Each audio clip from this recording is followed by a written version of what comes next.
Diane from Norfolk Wesleyan. And I'm Pastor Peggy from Slave Lake, Alberta. And welcome to our Friday edition of our live stream, which we call Find Out Friday. Find Out Friday, find out. We need a theme song, Find Out Friday. I'm going to leave that in your hands because, okay. Yeah, not good. Yesterday, Pastor Peggy showed us her pet, and I said, well, maybe I will show you my pets. I only have one with me right now, but I thought you'd really enjoy seeing this. This is my pet rock. Isn't that cute? Aw, such a nice little pet rock. It's a sailing boat, and see here, it's a cross on the top of the sails. And I just love my pet rock. It doesn't need to have its litter changed, and I don't have to worry about taking it to the vet. And it's just such a nice, quiet companion. Okay. Yep. Well, it's very much you. I mean, I see all your plants there. If you had a cat, you wouldn't have those plants. No, I wouldn't. They would eat them. Or knock them over. Yeah, that'd even be more annoying. Yeah. Well, it's Find Out Friday. It is. It's Find Out Friday. So what are we going to find out about today, Pastor Peggy? Well, guess what day it is, other than just Find Out Friday? Oh, it's Friday. It's the 10th of April. That's true. So it's Find Out Friday, and it's the 10th of April. Anything else? I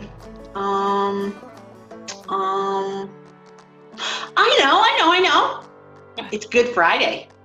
It is Good Friday, and when I grew up, Good Friday looked a little different than other days for me. Mm-hmm. Yeah. First of all, on Good Friday we would go to church on Good Friday, and it was a very specific service. I grew up, and it was for 3 hours from 12 noon to 3 p.m. And every half hour there'd be a hymn. And during the hymn, you could leave or come into the church. And you could come in for a half an hour. And then when they sang a song, you could either leave or... And I was like, oh, goodness gracious, I can leave. So what did they do within that half hour? I think, from my recollection, sometimes I had to stay for the whole 3 hours because I was in the choir and I was singing the songs. But they would explore what happened on the cross.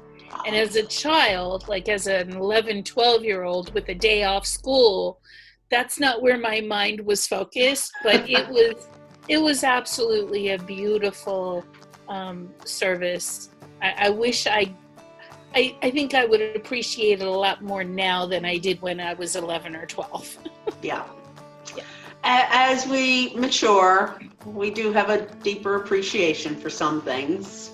Absolutely. Yeah. Especially when there wasn't taken, that much time out of your day off school, right? Yeah. Well, anyway. In my hometown, all of our community churches, the Christian churches, would get together and have a community Good Friday service. Oh, wow. And it was usually 10 or 11 o'clock in the morning. I know it was in the morning. And it was something that I kind of looked forward to. Mm-hmm.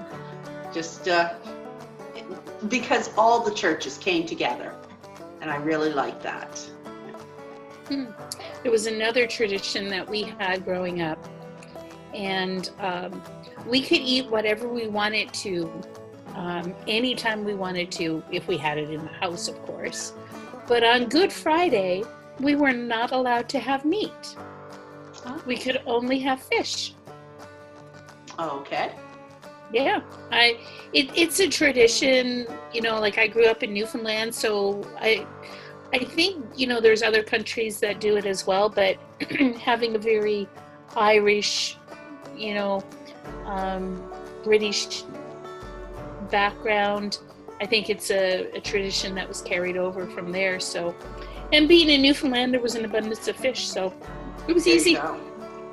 Well, around here, all through the year, most little diners, restaurants, on Friday, their special will be a fish dish. Yeah. So, I mean, that's sort of the same idea. So, Yeah. Yeah. Interesting. Well, So I know. Oh, sorry. Here's something interesting from my childhood. When it was Good Friday, you didn't do a wash. You didn't do laundry, because if you did a wash on Good Friday, you washed your loved ones away. Really? That was a superstition that my mother had heard, and she adhered to it. Now, I don't know if she really believed that, or because she had 5 kids and 2 of them were handicapped, there was lots of laundry. There was never a day that she wasn't doing laundry. So this was an opportunity for her to say, that's it, no laundry today. I probably would have done the same thing. Yeah. So I know you've done a little bit of research on this and found some traditions around the world. Yes, some traditions from around the world. Now, a lot of countries will do a procession, sort of, if they're not right in Jerusalem, and Jerusalem does it really well, but places will do a procession to go along with the journey that Jesus took from his trial to the crucifixion. Some countries, they will even have people reenact parts of it, including the crucifixion. And I can't remember what countries it was, but there are people that will actually be nailed to a cross as part of their commemoration of this day. Wow. I thought that was interesting. And there are various places that hold passion plays every year. London, England is one. They do up a passion play. There's like hundreds of actors, and they do it free. I think it was in Trafalgar Square, but I could be wrong on the actual location, but somewhere where anybody can come and watch. They don't have to pay. So I thought that was really cool.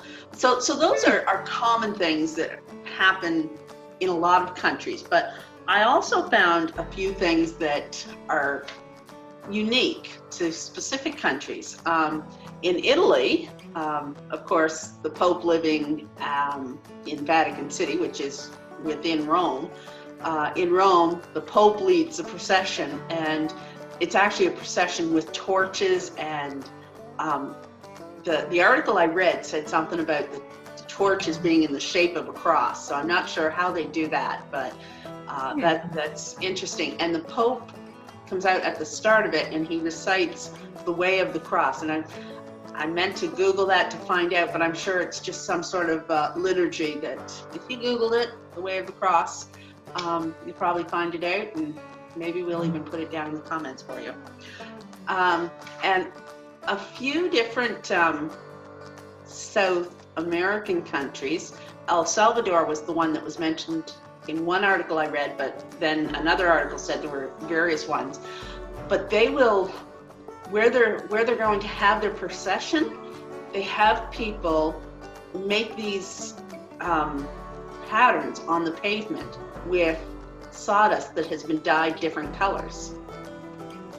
So it's really cool. The picture they showed of it, you've got these intricate designs, and they're made with, like I said, dyed sawdust, and it's left there, no way to protect it. And when the procession comes, it gets scattered, so there's nothing left of it. But it's kind of an interesting tradition there. In New Zealand, this was fascinating. In 1989, they passed the Broadcast Act, and this act, this government regulation, said that you could have no commercials on Good Friday on either TV or radio, and that's still in force today. So, you know, if you ever watch broadcast TV and you're sick and tired of those commercials, move to New Zealand for Good Friday. That'll get rid of it, or just DVR things. Netflix now, what do you mean commercials? Yeah, Finally. Oh, go ahead. we do on demand, so a lot of times they don't have commercials in on demand. So Now my on demand has commercials. really, Yeah. must be a Canada thing, It must I don't be. or maybe just the shows that I'm watching. I don't know. Hard to say. Yeah. But yeah, there's some channels that the on demand I can fast forward through the commercials, but not the good ones. Wow. Well, Well, one final. I got to share this. This is so Okay. exciting. I love this. Bermuda on Good Friday, they go and they fly kites. Part of their celebration. After they're done flying kites for who knows how many hours, they go back home and they eat codfish cakes and hot cross buns. oh man, that's a good place to be. I know, right? But the kites they're to symbolize Christ's ascension into heaven Wow, on Good Friday. on Good Friday. So, no matter how dreary and sorrowful the day is, Sunday's coming, and so is Ascension.